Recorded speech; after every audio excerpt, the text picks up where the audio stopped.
Hello, children! Welcome to the fantabulous world of Extra Tug, full of educational and children-friendly content. That's definitely what this is, so come on in. It's only $4 a month, and it's a lot of fun perks. Chris, why would you put that on the screen? You're ruining it. You're ruining it for everybody.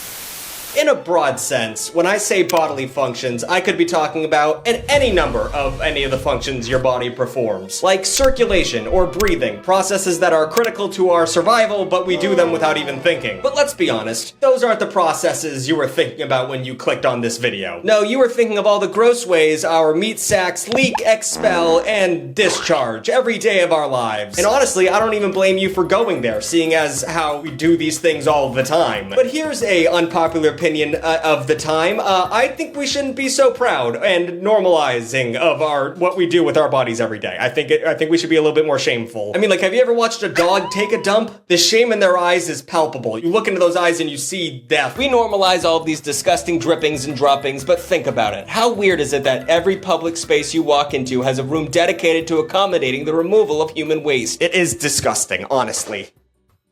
Degenerates.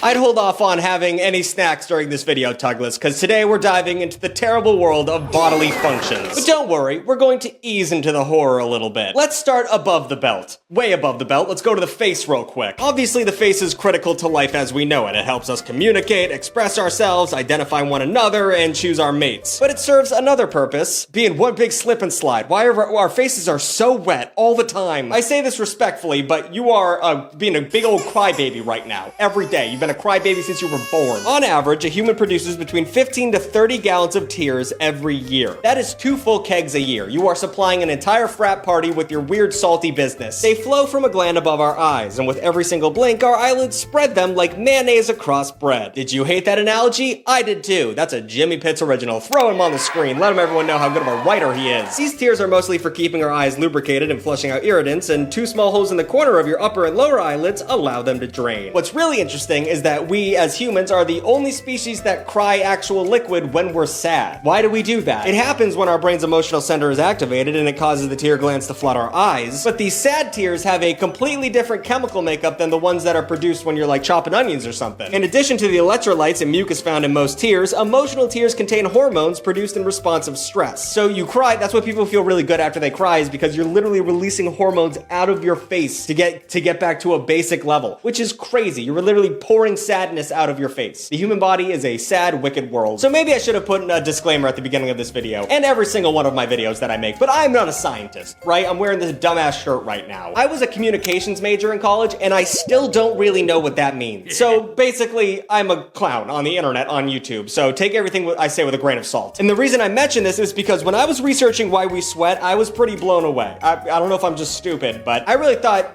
sweat was there to keep our bodies cool, which yes, that is a part of it, but it does a whole lot more than just keeping our bodies cool. Sweat helps remove small waste from our bodies, like ethanol and heavy metals. Jesus Christ, ethanol and heavy metals? What is this, a Shell gas station? What is going on right now? But maybe the wildest fact about sweat is that it helps us send social and emotional signals. So our armpits and groins have a different kind of sweat gland that produce a viscous, milky type of sweat, which is broken down by our skin into a type of odor. That's why your balls smell. Basically, sweat gives you your scent. That sweet, sweet musk is full of pheromones, which some scientists think could play a role in choosing our mates. And that's gross. That's so gross.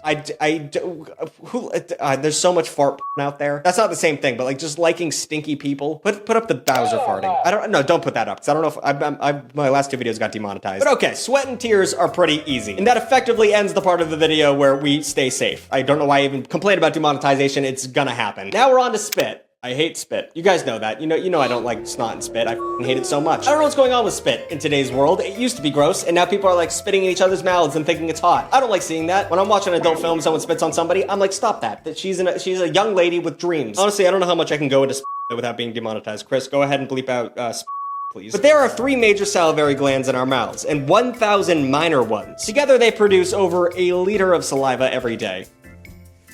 Ugh, that's so gross. And that amounts to a full bathtub of spit every year. I need to drink like water or something. I'm feeling sick. Could be playing Magic the Gathering right now and I'm making this dumbass video. Okay, let's move on from spit. Let's move away from the watery discharge and move on to less watery. It's not gonna get easier. Let's go on to the unsung heroes of body horror, the gooey stuff. It's still slick like tears and spit, but it's also chunky and gooey too.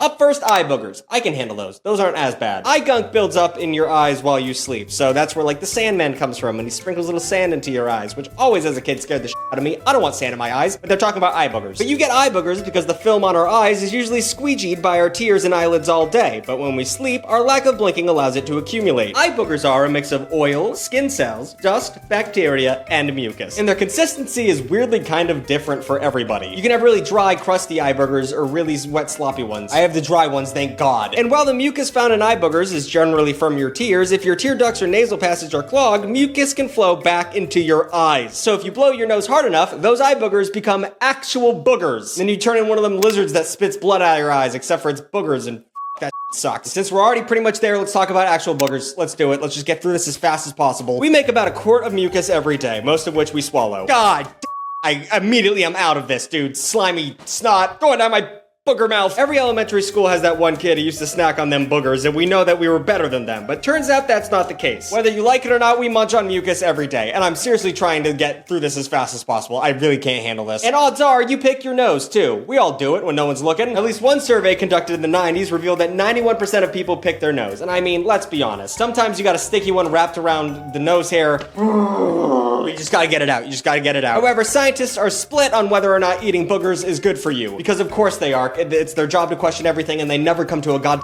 consensus. But scientists think that eating your boogers might boost your immune system, and to be clear, this has not been scientifically proven. So do not start eating your boogers. Just take a vitamin, for God's sake. All right.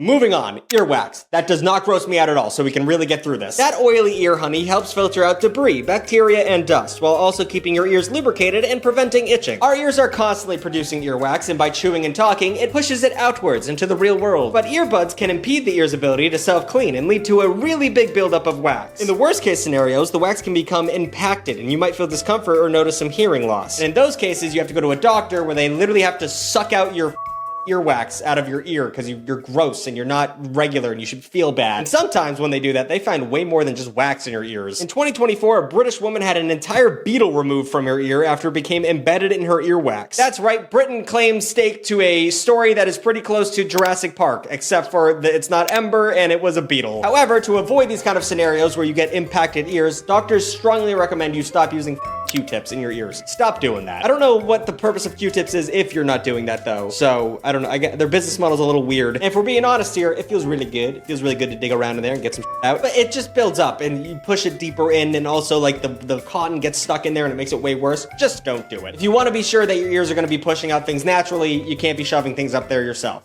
That's a butt thing too. Let's talk about butts. So I also don't know how honestly I'm going to talk about this without being demonetized by YouTube. I don't think there's any really good way to do this. I'm going to try my best though. And it's kind of a bummer considering that sexual education, like pretty much all education in America, is already piss poor. Not to mention that it is being actively dismantled while we speak. So might as well throw myself up on the cross and die for all your sexual sins. Because while these kids might not be able to learn about the baby juices in health class or discharge from their favorite YouTube channel, don't worry, their parents will teach them. There's just one problem. According to one survey, about 20% of adults report that they had no plan to teach their kids about sex. So they're just going to go out into the world and suffer deeply. So their only options are to learn from a dipshit like me on YouTube or a dipshit like me on extratug.com, and they'd have to steal their parents' credit card, but to each their own. Let's just get into it. We've been circling the drain the whole time, and now let's just talk about toilet talk. Poo-poo and pee-pee. The bathroom is ground zero for bodily functions. Sure, we also use it for grooming, not to mention the fact that you can get a lot of scrolling done while sitting on the throne, but the obvious point of the room is to perform bodily functions in a safe and private location. And then immediately forget about all the awful things that are falling out of you while using technology to distract yourself from the horrors of the real world. But I've said it before, and I will never stop saying it, bathrooms, especially public bathrooms,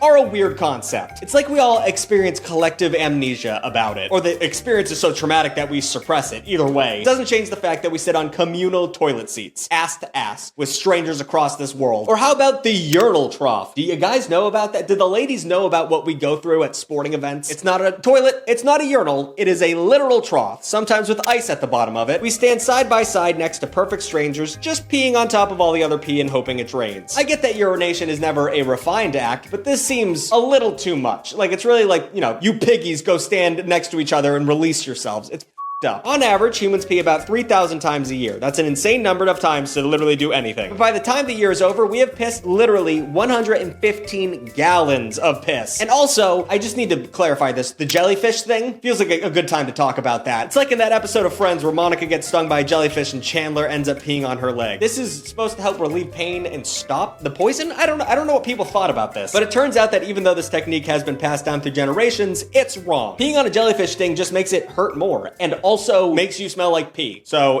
double whammy. There's another myth that if you're stranded in the desert without water, you can drink your own urine. Thanks to Bear Grylls on that one, but once again, this is completely wrong. You should really never drink your own pee. Pee is full of toxic waste that your kidneys filter out of your bloodstream, so drinking it just reintroduces these toxins back into your bloodstream and makes them harder to filter out. Not to mention it's full of bacteria and will dehydrate you. So if you're keeping score at home, pee is the worst thing you should ever drink because it does the opposite of everything you want any normal drink to do. If anyone tells you otherwise, they're either into pee play, a big fan of Bear Grylls, a big fan of Friends, or all of those three things in different amounts, and those all suck. But if thinking about drinking pee makes you want to vomit, segue, we're talking about vomit now. Throwing up might be one of my all-time least favorite things to do, and I do it a lot. I'm one of those guys that can pull trick. I'm really good at it. If I'm feeling a little queasy and I want to get this over with, I can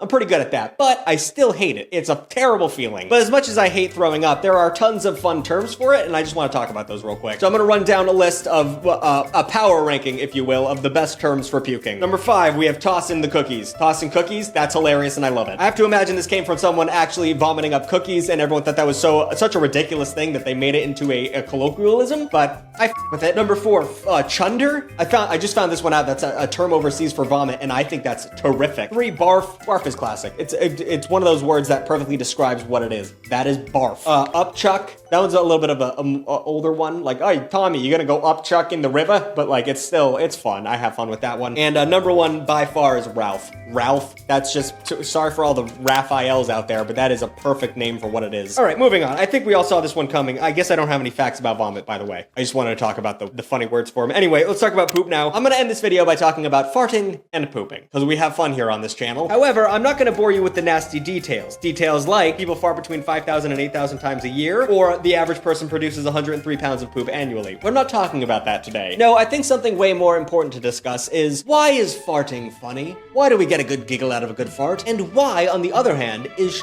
gross? Have you thought about that? Have you thought about the double standard we have for the things that come out of our butts? Now, I'm sure some of you would agree with me. Maybe some of you think farting isn't funny, and maybe some of you think poop is hilarious. Somehow, it's just a poop. I don't get why that would be funny. But it's just crazy, because if say someone's climbing a ladder, let's say you're climbing a ladder, and you're up there and someone's holding it for you, and you just let out a fart in their face. That's comedy. I don't need to break that down for you. But let's say that fart gets a little wet, and you accidentally their mouth. See, I don't know if we can use any of that, Chris, but it is horrendous. You don't want to think about that. And since these functions are automatic and essential, we've had no choice but to normalize them. But I still maintain that they should not be normalized, and we should be doing them way less often. And I'm starting a petition right now that we all work towards a 3 poop a week system. It's possible. Some people already do it. It's actually really interesting. If you ask your friend how much they poop, it's going to be way different from how much you poop. Like, some people poop 3 times a day. Some people poop 3 times a week. It's just however it works. So we can all get to the 3 poop system. It's going to take practice. It's going to take training. It's going to take some constipation, but we can all get there. We can all get to a 3 poop maximum week, and that way we can eliminate the public toilet. So the petition's down below in the bio. Anyway, what are we talking about? Just so much poop talk. All right, thank God it's over. I literally took a break in the middle of this so I could lay down because I felt really, I can't do boogers and spit. It really f***ed me up. New videos every Wednesday and Saturday. Shout out the Extra Tug. That's $4 a month. You get to get your name at the end of the video. There's a bunch of fun stuff you can do. What else is in there? You get to see dirty shit. I mean, we're doing a video on animal sex. I don't even know if we can put that in there, but we talk about it, and it's upsetting. What else? I'm excited for the new Edge of Eternities set. I've been playing a lot of Wildgate. Oh my god, you guys need to play Wildgate. Please play Wildgate and review it positively. People think I was getting paid for making that post. I really want that game to thrive. I really want it to be like the new Call of Duty, because that thing is so fun. Don't let it die. All right. Thank you guys for watching. Have a good one.